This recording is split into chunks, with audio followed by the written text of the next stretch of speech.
When I got back to Singapore, I immediately messaged him and I told him, I will do whatever it takes. Please give me a chance. And that was how I landed the first contract of being a professional player. My name is Kohei Wong. I'm a national baseball player, maybe the most passionate person about baseball in Singapore. This year I went to the Ibaraki Astro Planets, which is an independent league in Japan.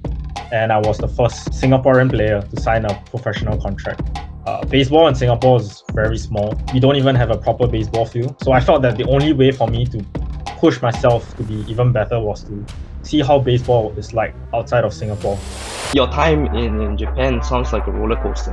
Yeah, so during the season, what the team does is that it will swap the players in between pretty fast. One day they tell you, hey, you're down to the training contract. Another day up, you go to the signed contract. If you don't perform, you go back down to the training contract. So it's pretty brutal.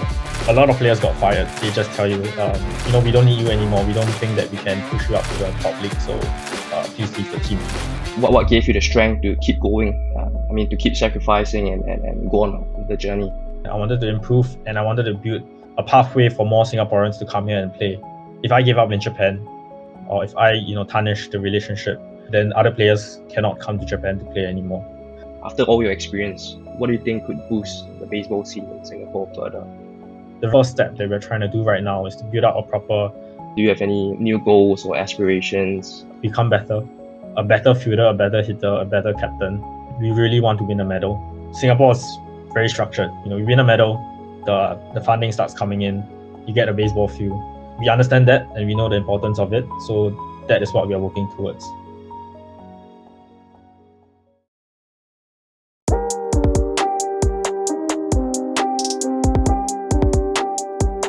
Maybe perhaps just introduce yourself. What's your name? What do you do? Yeah, so my name is Kohei Wong. I'm a national baseball player and I'm 24 years old this year. And what I did actually was this year I went to the Ibaraki Astro Planets, which is an independent league in Japan. And I was the first Singaporean player to sign a professional contract. Yeah. Brilliant. So I'm curious what you're up to these days, right? You've talked about studies, you've talked about baseball. What keeps you going and doing what you do? So are you currently studying? Are you currently in baseball? Yeah, so currently I'm back in Singapore. So I'm starting in NUS. So I'm doing my last year. I'm a fourth year NUS business student. And at the same time, I'm part of the national team, the baseball national team. So these are the two things that mainly occupy my time.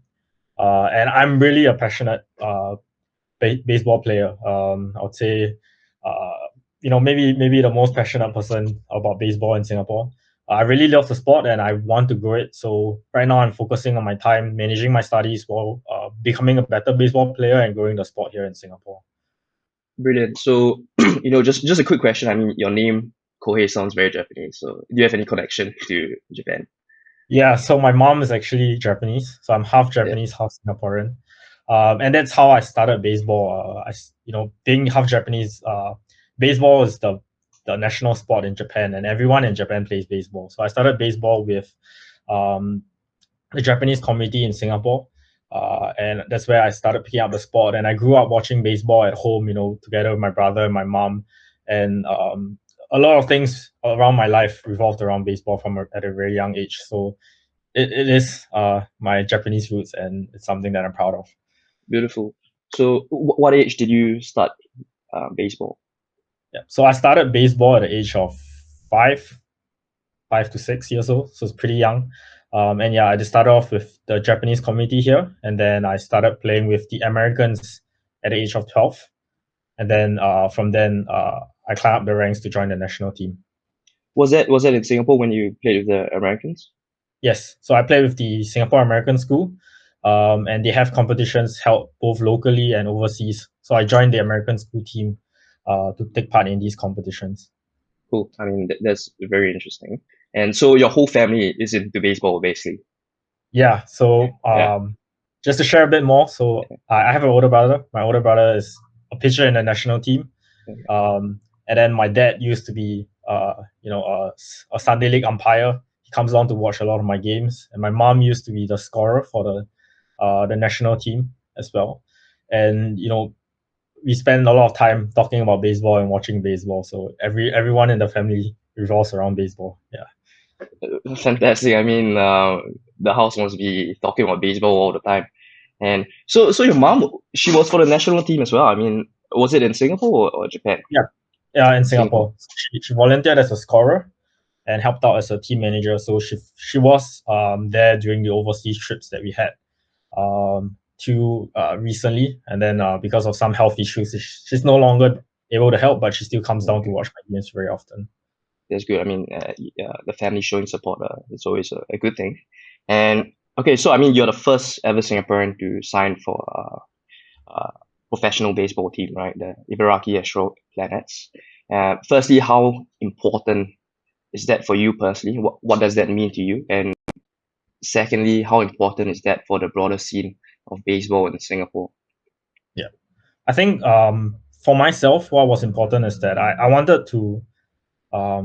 I wanted to push myself to my limit. Baseball in Singapore is very small.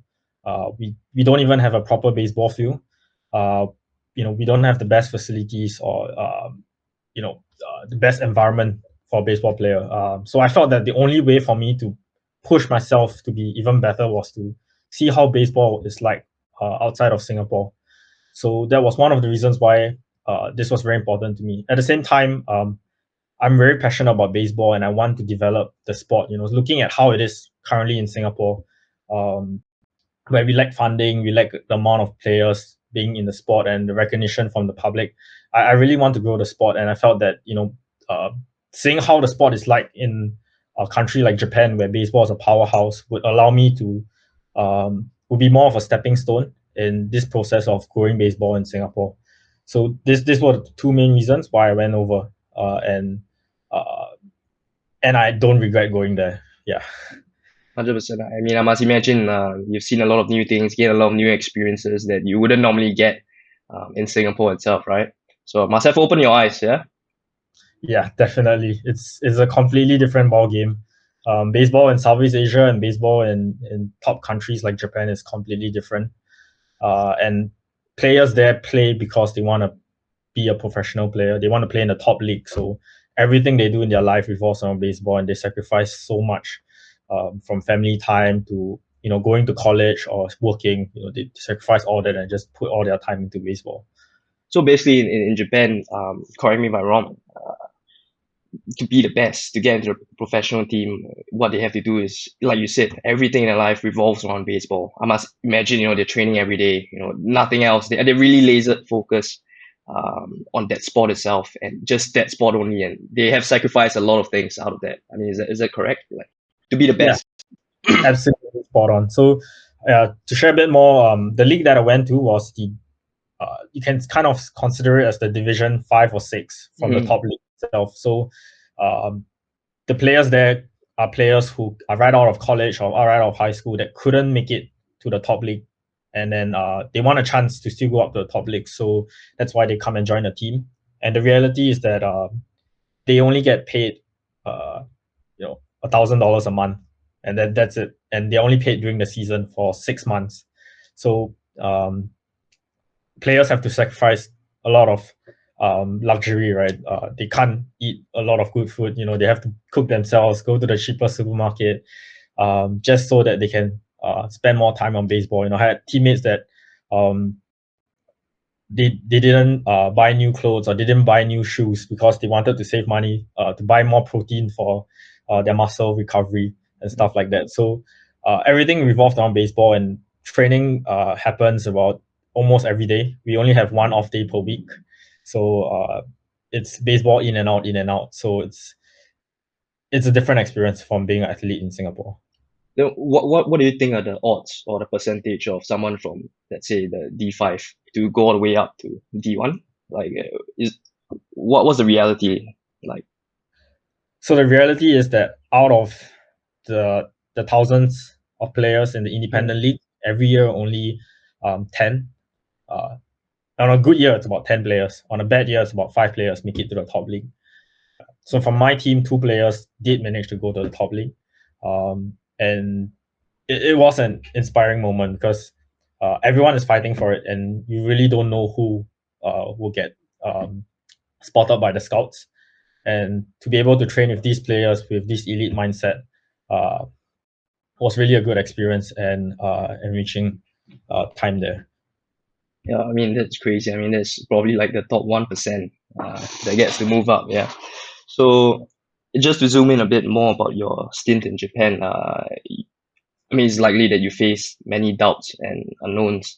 Do you think there was any moment that was particularly challenging, or maybe you felt upset about, or and what gave you the strength to keep going? I mean to keep sacrificing and go on the journey. Yeah.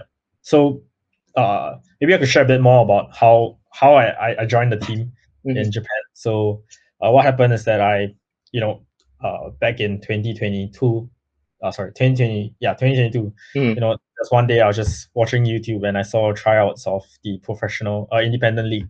And it's an open tryout, so anyone can take part in it as long as you pay the fee. So, I was just telling my friend from my hostel, like, I think I want to try, right? Um, and I took the courage. So I went for the tryouts. I trained for the tryouts. I went for the tryouts in Japan. So I paid for the flight, the accommodation, and I went for the tryouts, which was a 1 day tryout. And that was the first time I went overseas for such a thing, right? And then imagine going to the field and I saw there were 150 players at the field going for the tryouts. It was an intense moment, and there were 3 rounds of selections. Um, and it was nerve-wracking because I've never done anything like this, and no one did to tell me how it was going to be like. So everything was a fresh experience. Yeah, but I made it through all 3 rounds. And then what happens was that after that there will be a drafting process, but I wasn't drafted. Yeah. So I came back to Singapore, and then I wasn't drafted, and I was pretty disappointed. Yeah. But I told myself, no matter what, I still want to go. Like even if there's a 1% chance, right? I still want to give it my shot. And that's how passionate I am about baseball. So what I did was one of the general managers of the team in Japan actually reached out to me during the tryouts, and he was like, "Hey, you're from Singapore. I've never seen a player from Singapore play baseball. I'm curious to know about you." So at that point, we exchanged contacts. So when I got back to Singapore, I immediately messaged him and I told him, um, "I will do whatever it takes. Please give me a chance." Um, and that's when we had a few conversations and negotiations back and forth, and we came out with an agreement where I'll be able to join the team under a training contract, and at the same time I have to help out with the managerial duties, and that was how I landed the first contract of being a professional player. Yeah. So this was I would say one of the bigger struggles that I faced this year. um, and it's the whole uncertainty, right? Because I was committed to going Japan no matter what. I told myself I'm going to take a leave of absence from university and I'm going to do it, but I didn't know whether any team will take me or not, and no one in Singapore has done it before. So it was very nerve-wracking, and there were times where I was thinking, hey, like, what am I doing? Should I be focusing on my studies? I'm sacrificing my grades for this as well. Yeah, but looking back, I am grateful that I pushed on, and I think I did pave a way for more players to take on this opportunity and go overseas as well, like I did. Definitely. No, no. I think what you did, I mean, I can sense the passion, and of course, it's very inspirational for someone to be the first. I mean, you're like a trailblazer, right? The first to go out there, and must have taken a lot of courage. Like you said, I'm sure it's an experience of a lifetime. And if I were in your shoes, I would also do it. I mean, take a leave of absence and try it out. You only live once, right? And you're only young one, so why not give it a shot?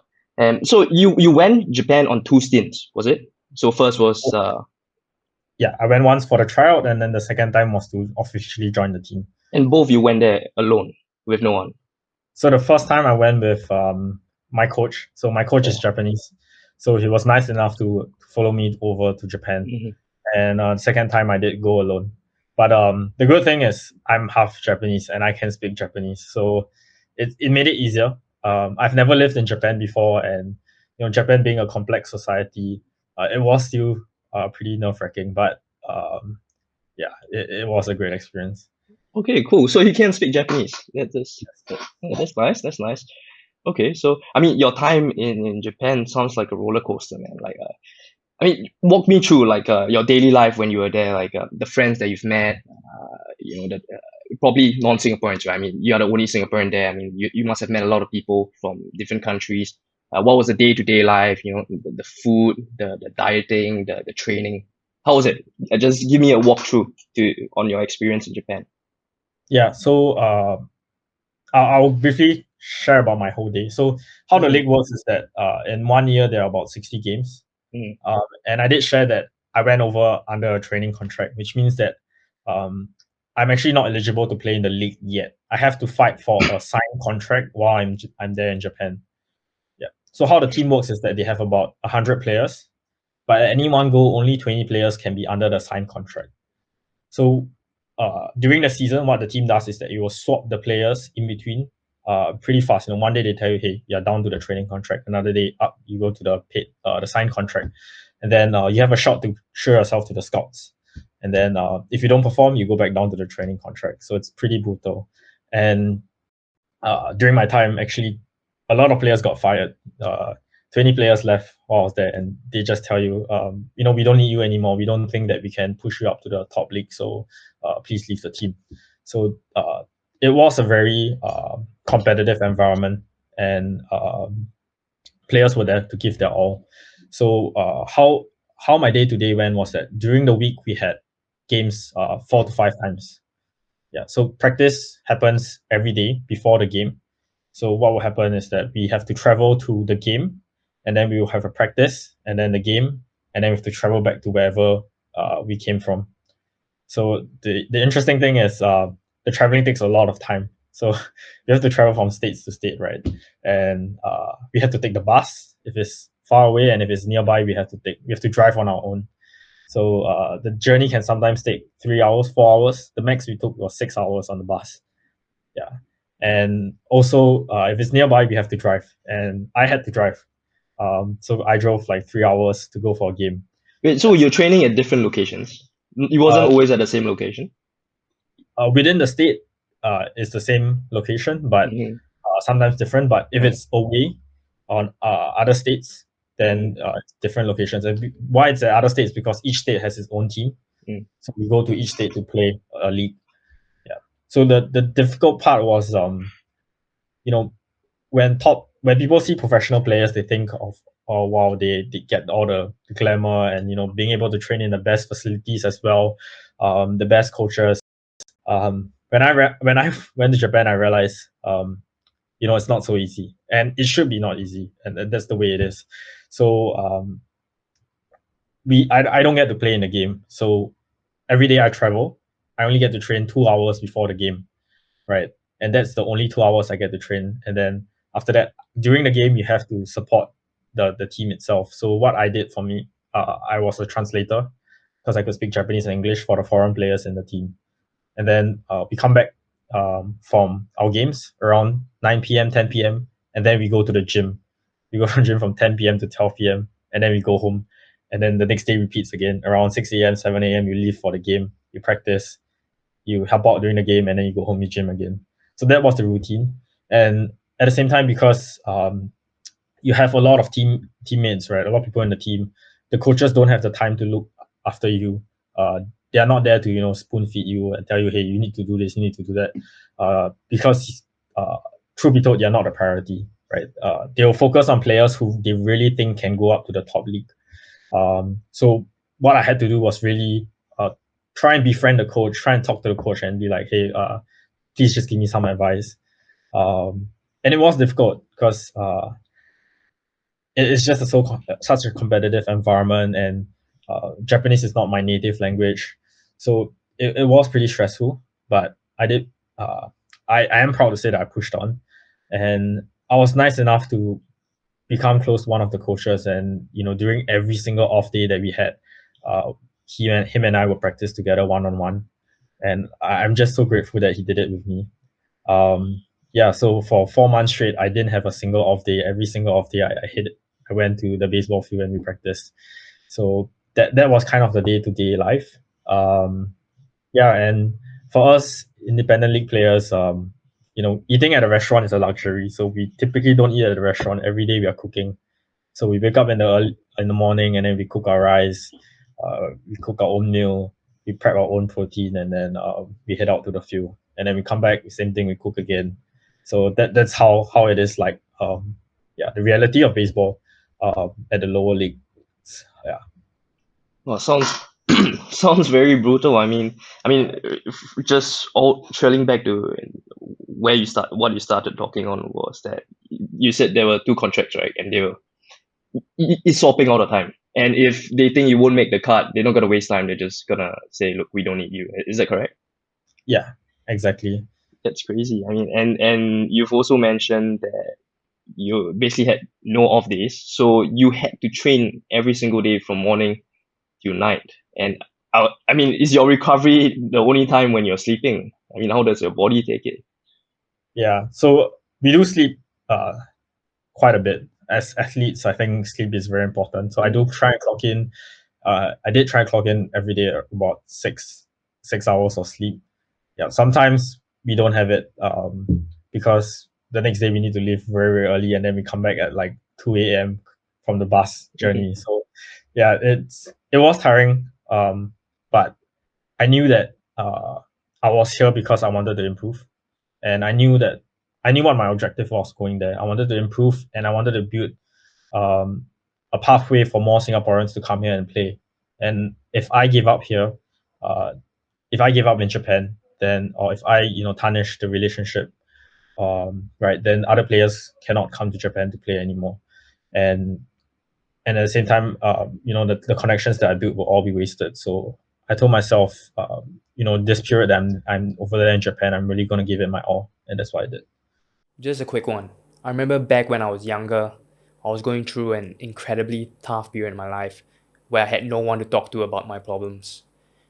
There was no place I could share my honest thoughts and feelings because I was just so afraid of being judged by people. And I realized that was so bad for my mental well being. It's like bottling up everything and just waiting for a day where it all explodes. So, no, we're not gonna let that happen for you. Because my team and I have developed a free social app called huddle.so where you can share all your problems anonymously, whatever is currently on your mind that's bothering you, whatever is making you upset or giving you sleepless nights. This is a non-toxic app where you can just be yourself, heal, and make many wholesome friends that will be there for you to support you during difficult times. The app is currently available on iOS at the moment, so good news for iPhone users. But we are working really hard to get an Android version out as soon as we can, so we don't miss out on the rest of you. So trust me, download the app, give it a shot, and I guarantee you that your future you will thank you for taking care of yourself. I'll put the link in the description below as well, and I'll see you in Harvest. Brilliant. I think you've done a brilliant job, and you're very respectful, and I'm sure you gave a good image to all the Singaporean people out there. And I know the environment is very competitive, like you mentioned, right? But how would do you mean any friends there? How's your relationship with the people there? Were they non-Japanese? Yeah. So I think one thing that's very, very interesting was that uh, because I was a translator and I had to take care of the foreign players, I had teammates from uh, Dominican Republic, Colombia, and Venezuela. Yeah, and they are Spanish. They are Latinos, right? And they are like completely different people, um, completely different from Asians. Really outgoing, really really loud, and very energetic. Right, the way they play baseball is completely different. The way they behave as people are very different as well. So uh, with them, during this whole stressful period, right, was kind of it allowed me to be myself and be at ease at times because um, they are very friendly. You can talk to them whenever you want, and they always make jokes. Um, for some reason, they never seem really stressed about anything. They're just there, give it their all, and have fun. Yeah, they always seem to be having fun. And these guys are players who played in US, players who played in Major League as well. And even up to till today, I'm still friends with them. So these were really meaningful friendships that I forged, and I'm grateful for that. Beautiful. Different culture, so I bet it must be eye-opening, and it's good to have such friends and I mean, have you tried their food, their Latino food, or what do they cook over there? Yeah. So for the interesting thing is for them, they don't like to cook that much. Yeah, Yeah, so they like to buy food from the supermarket, like like, ready made. yeah, ready-made food, and then they just buy it and go home. Yeah, but I think I spend my day to day listening to like Latino music and all the conversations that they have, and they speak really loud, and it's really interesting because imagine 6:30 in the morning, I'm the one driving the car, and they hop onto my car. At 6:30 in the morning, they hop in and they blast their Latino music from that time, and they'll blast it so loud that people outside can see. And we are in the countryside of Japan, right? And we're just there, having fun from 6:30 in the morning, and then the same when we drive back at 10 p.m. The same loud music and loud conversations, and us having fun and just having a good time. Uh, that was really interesting for me. I think I would never experience it in Singapore. Yeah, Yeah. awesome. I mean, yeah, it really sounds like a fun experience. And just a curious thought. I mean, since you mentioned that you drove over there, like, do you have to take a test? Like, you have a Singaporean license. Do you have to take a test in order to drive in Japan? You can drive as long as you have an international license. Okay. So yeah, I just took my international license and then I started driving. So I never drove in Japan until I went there. Yeah. Okay, cool, cool. And you can read Japanese, right? Like the signs and all that. Yeah, I can. That's cool. Great. Hang on.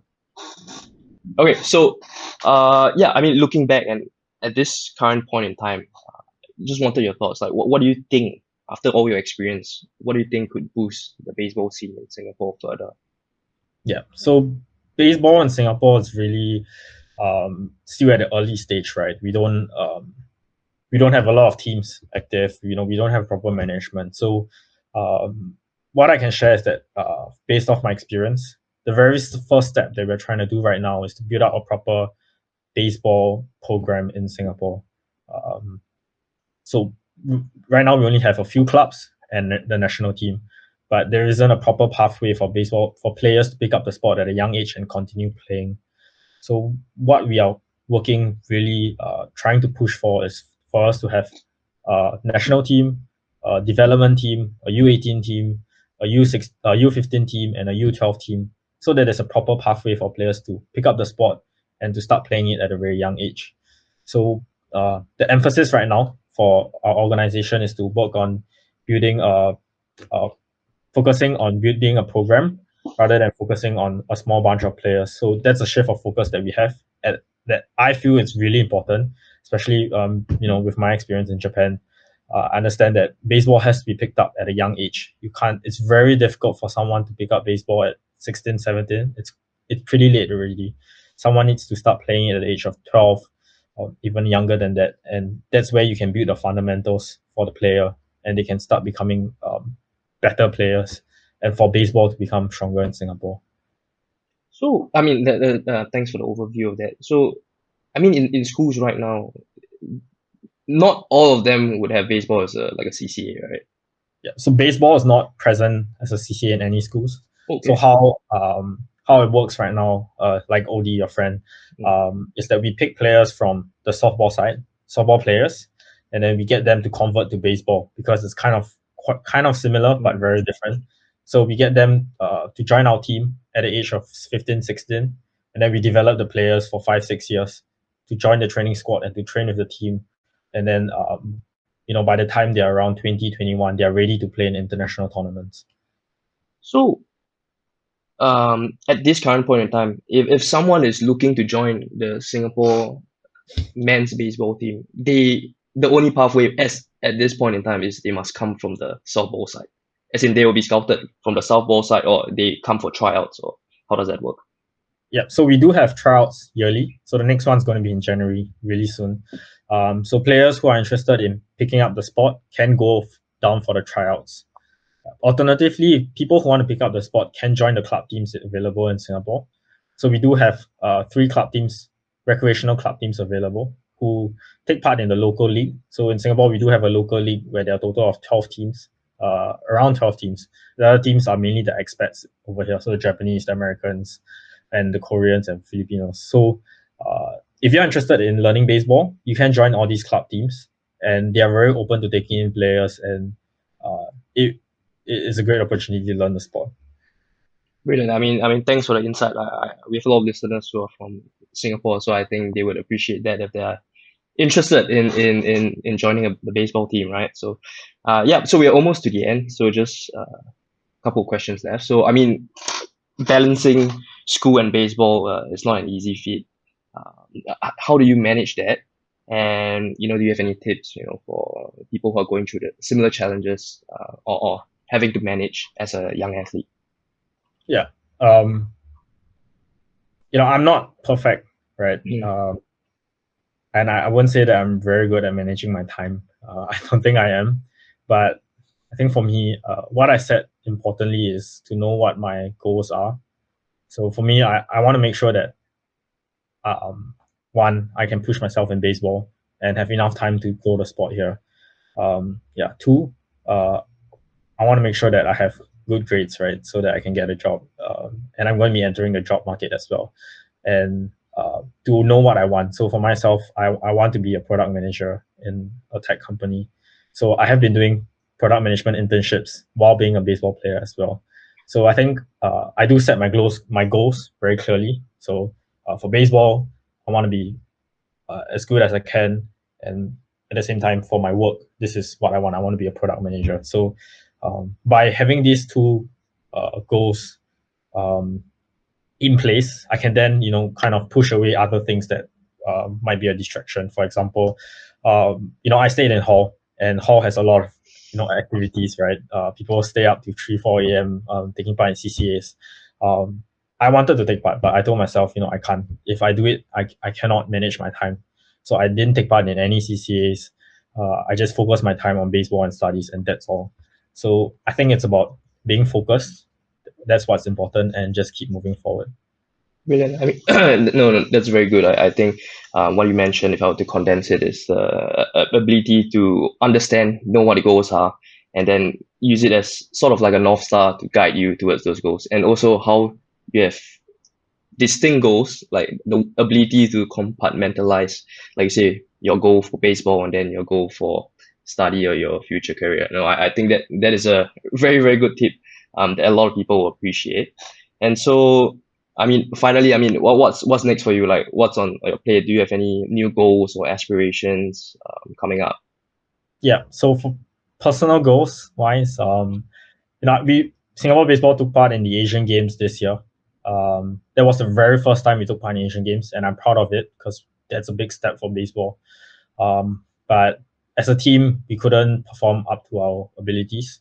As an individual athlete, I couldn't perform up to my personal expectations, and I know that I can perform better. So right now, what I'm focused on is to become better, a better fielder, a better hitter, a better captain for the baseball team. So that's my personal goals. For the team wise, for the upcoming years, next year we have the East Asia Cup, which is a regional tournament that we have, and the following year we have SEA Games, and the subsequent year we have Asian Games as well. So for the upcoming years, we really want to win a medal. Singapore is very structured. You win a medal, the funding starts coming in, you get a baseball field. So that we understand that, and we know the importance of it. So that is what we are working towards. Yes. Great. I think that is a very good aspiration to go for, and I think the Singapore Baseball Association is on the right track. From what you've mentioned today, I can see there's a lot of motivation. There's a lot of objectives to hit. There's a lot of things to look forward to. And like you said, Singapore's first time in the Asian Games. There's a big milestone.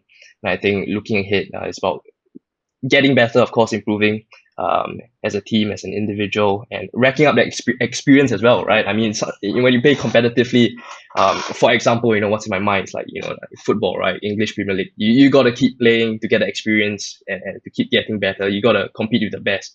So I think, I think it's brilliant what you said, and I'm really rooting for you and the association. As a Singaporean myself, I'm always very proud, especially to see someone from our little island venturing out into Japan, which is really not easy. I mean, I'm not in that position in terms of sports wise, but I had to venture overseas for a couple of years as well for my education alone, in a place with no Singaporeans.